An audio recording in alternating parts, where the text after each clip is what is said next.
जनपद में होगी गाय पर आधारित प्राकृतिक खेती, किसानों के चयन की प्रक्रिया शुरू। विकासखंड मैनपुरी और सुल्तानगंज की 20 ग्राम पंचायतों के 1000 किसान होंगे लाभान्वित। 400 हेक्टेयर में प्रयोग के तौर पर प्राकृतिक खेती की होगी शुरुआत। 1 हेक्टेयर पर किसान को दिया जाएगा 4000 रुपए का अनुदान। गाय पर आधारित प्राकृतिक खेती देसी गायों के गोबर और गाय के मूत्र का इस्तेमाल करके की जाने वाली खेती है। इसे प्राकृतिक खेती भी कहा जाता है। यह एक पारंपरिक और खेती पद्धति है। प्राकृतिक खेती एक गाय के गोबर और गोमूत्र को प्रसंस्कृत कर करीब 4 एकड़ रकबे में खेती की जा सकती है, जिससे किसानों की लागत शून्य हो जाएगी और जो कृषि उत्पादन होगा वह रासायनिक खादों, कीटनाशकों के जहरीले तत्वों से रहित होगा। गाय पर आधारित खेती की जानकारी देते हुए उप कृषि निदेशक नरेंद्र कुमार त्रिपाठी ने बताया, इससे किसानों की आय बढ़ेगी, खेती की लागत कम होगी, पर्यावरण संरक्षण के क्षेत्र में लाभ होगा, फसलों को उचित पोषण मिलेगा, भूमि का स्वास्थ्य बेहतर होगा, कृषि उपज की क्वालिटी बेहतर होगी। उप कृषि निदेशक ने बताया कि गाय आधारित प्राकृतिक खेती में रासायनिक खादों, कीटनाशकों और सिंचाई का कम इस्तेमाल होगा। इसमें प्राकृतिक संसाधनों का इस्तेमाल होता है। इसमें जो तत्व प्रकृति में पाए जाते हैं उन्हीं को खेती में कीटनाशक के रूप में काम में लिया जाता है। इसमें बीजों के उपचार के लिए बीजामृत और पोषण के लिए द्रवजीवामृत और धनजीवामृत आदि का प्रयोग किया जाता है।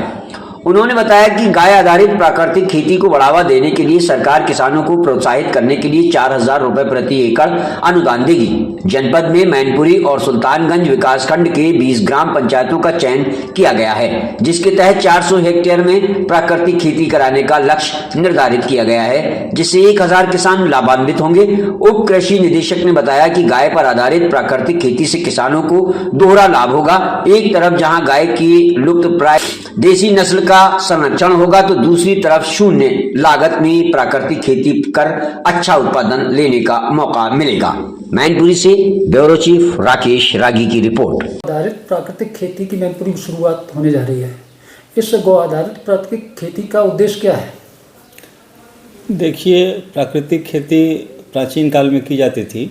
इसमें किसी भी रसायन का, कीटनाशक का इस्तेमाल नहीं होता था, लेकिन बाद में उत्पादन बढ़ाने के लिए उर्वरकों का प्रयोग शुरू हुआ, जिससे हरित क्रांति आई।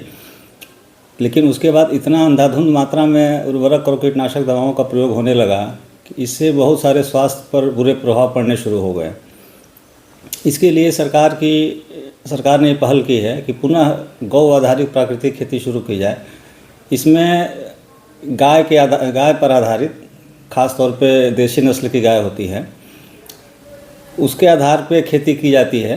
कृषि प्रणाली अपनाई जाती है जिसमें पशुपालन और कृषि साथ साथ होता है, और कोई भी निवेश इसमें बाहर से नहीं खरीदना पड़ता है। किसी भी तरीके के रसायन का, कीटनाशक का प्रयोग नहीं होता है, बल्कि गौ उत्पादों से जीवामृत, बीजामृत तैयार किया जाता है और उसी से पोषक तत्व भी मिलते हैं और वही कीटनाशक का भी काम करता है।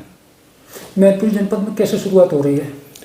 इसमें अभी जो हमें लक्ष्य मिला हुआ है शासन से, उसमें 2 ब्लॉक हमें लेने हैं और 20 गांवों का चयन किया जाना है, जिसमें मैनपुरी और सुल्तानगंज ब्लॉक का चयन किया गया है। इसमें 20 गांव लिए गए हैं, जिसमें कार्यक्रम की शुरुआत की जा रही है।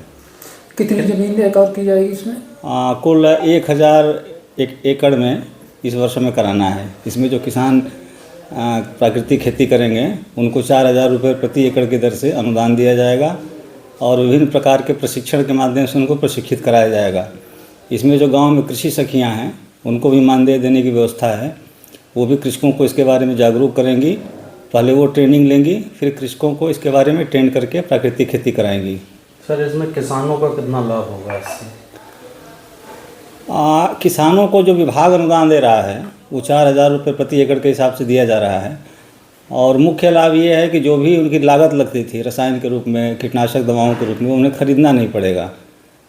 वो अपने गाय के आधार पे ही घर में ही तैयार कर लेंगे। इसके लिए उनको प्रशिक्षित कराया जाएगा। इसके लिए जो भी कृषि निवेश पे खर्च होता था वो पूरा का पूरा उनका बचेगा। पैदावार पर तो कोई असर नहीं पड़ेगा?